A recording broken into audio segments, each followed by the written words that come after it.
CBS News congressional correspondent Nancy Cordes is with us from Washington.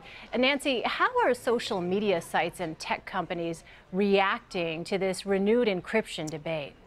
Well, they're pretty concerned about it. What they're worried about is that essentially they're going to be required by legislation to be sort of handing over the keys to their encryption. And that's something they say they don't want to do.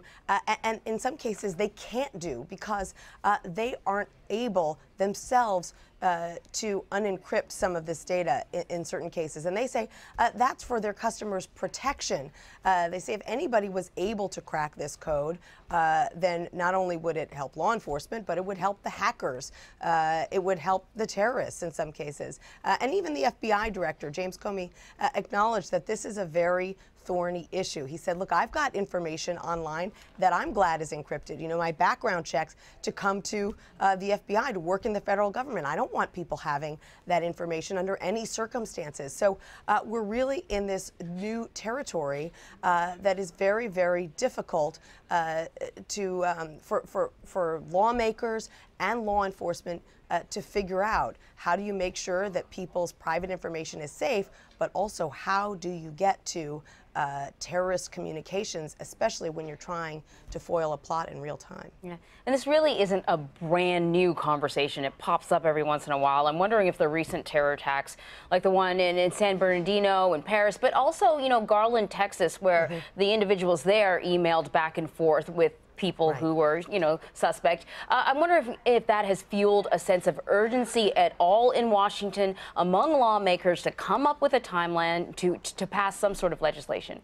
It has, because what we've seen over the past year is that all these encrypted apps, the dark web, they were one option for terrorists in the past. Now, according to law enforcement officials, this is the primary way that they all communicate. So suddenly, all of that communication has basically become invisible to law enforcement authorities. That's why the FBI director very chillingly testified yesterday that that law enforcement simply can't keep pace with the terrorists in terms of tracking what they're saying. So there is this new sense of urgency.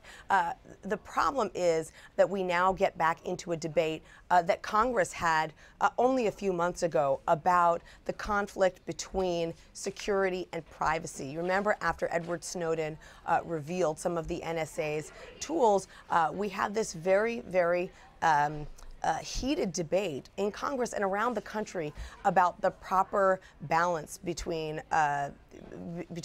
personal rights and security. And in the end, Congress voted to scale back the NSA's database where they basically track every phone call that's made, so that if they need to try and figure out who suspected terrorists are communicating with, they can do that.